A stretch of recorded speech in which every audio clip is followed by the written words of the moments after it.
멘탈이 약하다. 이것도 못 버티면 어디서도 못한다. 네가 회사에서 한 게 뭐가 있냐? 여기 나간다고 네가 잘 될 것 같아? 참 어처구니 없는 말이죠. 여러분, 버티는 것도 힘이지만 도망치는 것도 힘입니다. 여기서 공통적으로 들어가는 말은 힘. 힘을 잃으면 버티는 게 아니라 주저앉음이 되는 거고요. 힘을 잃으면 도망치는 게 아니라 회피하는 게 되는 겁니다. 얼마 전에 자기 회사를 다니는 게 정말 죽을 만큼 힘들다고 한 사람이 있었어요. 고통을 호소했다고 말하는 게 좀 더 정확한 것 같아요. 근데 그 사람이 거의 1년을 앞두고 그런 말을 했거든요. 근데 왜 1년이 코앞인데 자꾸 나가려고 하지? 제 입장에서 이제 그 말을 들을 때마다 그런 생각이 들었죠. 그래서 저는 개인적으로 정말 많이 말렸었던 것 같아요. 조금만 더 참으면 연차 수당이랑 퇴직금이랑 다 받아서 나가라. 너무 아깝다. 일이 끝나고도 늘 회사 노트북을 집으로 가져갔대요. 집에서도 일이 끝나지 않았다고 하더라고요. 여행을 가서도 계속 일만 하니까 이 가족들이 회사를 좀 그만뒀으면 좋겠다라고 얘기를 했었다고 하더라고요. 근데 또 이게 너무 웃긴 게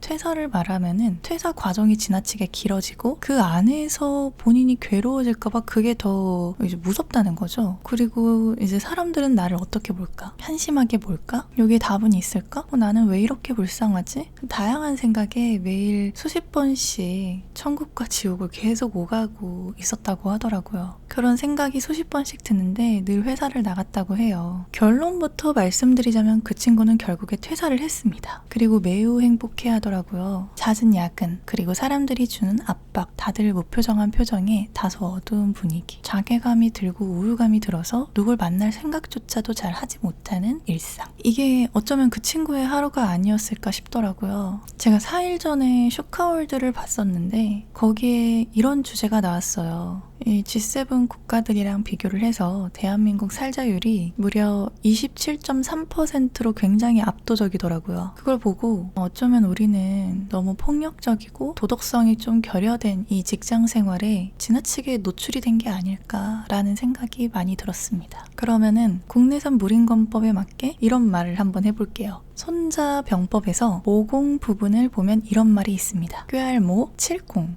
꾀하여 친다. 한마디로 계획이죠. 제가 말씀드려볼게요.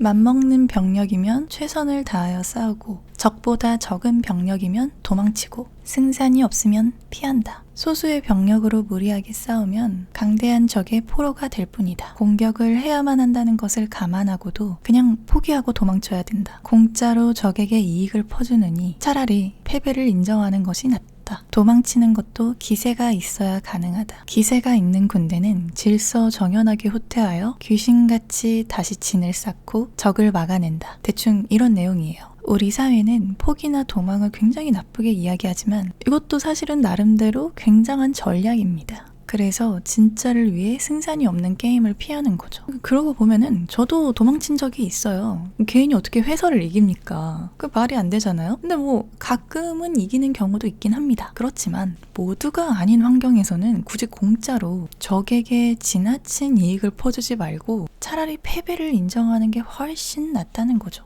그 시기를 놓치면 이게 도망칠 기세가 없어서 적절하게 후퇴하고 다시 지인을 쌓는 그 힘을 잃게 돼버리는 거예요. 그럼 일이 더 커져 버리는 거죠. 슈카월드 영상을 보고 제가 그때 그 친구한테 되게 미안해지더라고요. 얼마나 그 쥐어짜냈을까. 힘이 없는 시간을 오랫동안 보냈을까. 그 힘없는 시간을 혼자 느끼면서 보냈을 거잖아요. 그 딱 1년만 채우라는 말이 되게 감옥처럼 느껴졌겠지? 어쩌면은 이제 매일매일이 이 사람한텐 감옥이었기 때문에 여기까지 버텨라 이 말도 감옥에 갇혀있는 시간처럼 느껴졌을 것 같아요. 이제는 세상이 많이 바뀌었죠. 그 사람한테 굳이 갈아놓고 참고 버티라는 말 자체가 그런 그 분위기 자체를 조성하는 거는 정말 이제는 안 된다고 생각을 하게 되더라고요. 이 살아있음을 느끼지 못하는 일에 굳이 열정을 다하라고 얘기하는 것도 사실은 굉장히 거친 말이나 다름이 없죠. 저도 일해봐서 알지만 실제 개선이 필요한 회사 정말 많습니다. 쿰쿰한 냄새 나는 회사들도 꽤 있어요. 저도 그런 데에서 이제 다녀본 경험이 있으니까 대략 짐작이 가죠. 저들이 어떻게 했겠다라는 짐작 같은 거요. 꼭 그 회사를 가야만, 안정적인 직장을 다녀야만 그 사람이 행복한 거는 절대 아니죠.